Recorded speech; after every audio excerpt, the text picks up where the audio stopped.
as we continue. So this teaching, divine-minded and on the divine-minded and godliness, God want to use it through us, okay, which I have read. So today we want to teach us the purpose why God formed a man, okay, which I've read also.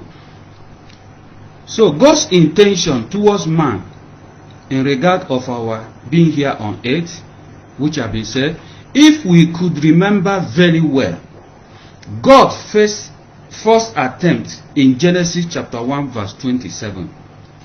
He created them male and female. He created them male and female. Why is it that God created the male and female in first attempt, like I said it, which you will find in Genesis chapter 1 verse 27. The intention of God is for him, God, to create originally people in his own image and his own likeness, people like him, to come to this planet Earth, which we call world. And then what God created and what God formed was what? Garden. And that garden, that's what it calls what? Paradise. Okay? So God's original intention is to create male and female in his own image, so that they will come and live in this paradise. As that they live in this paradise, they will bear godly children. They will bear children like God's image. Bear godly seed like God. So they will live in the paradise where there will be peace and harmony and tranquility, where there be no sickness and diseases, where there shall be no quarreling and fight and destruction.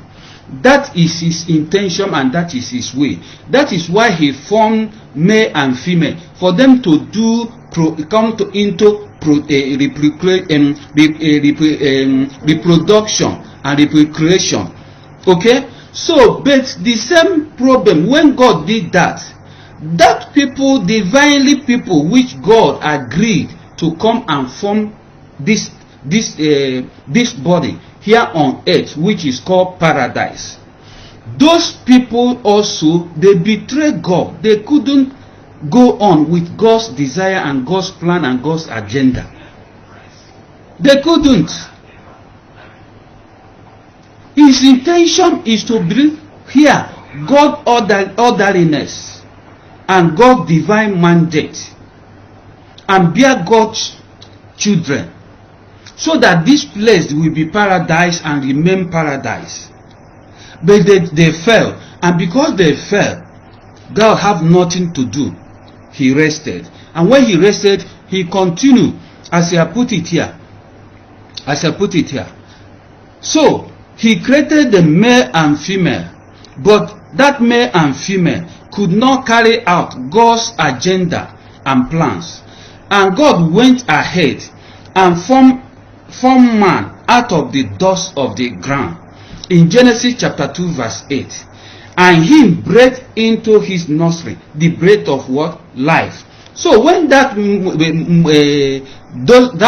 motion or that desire or plan couldn't succeed, God went ahead and formed a man with a dust, a ground. Do what? Form a man and breathe into his nostril, and he breathed a breath of life. Okay? So God came into another method to do what? To form a man. Since the other people could not carry out, he now formed that man, breathed into his nostril, with hope for that man, for him, God, now to use that body. God wants to use that body which he formed, which he breathed into him. Because breathing into him means that God enters him.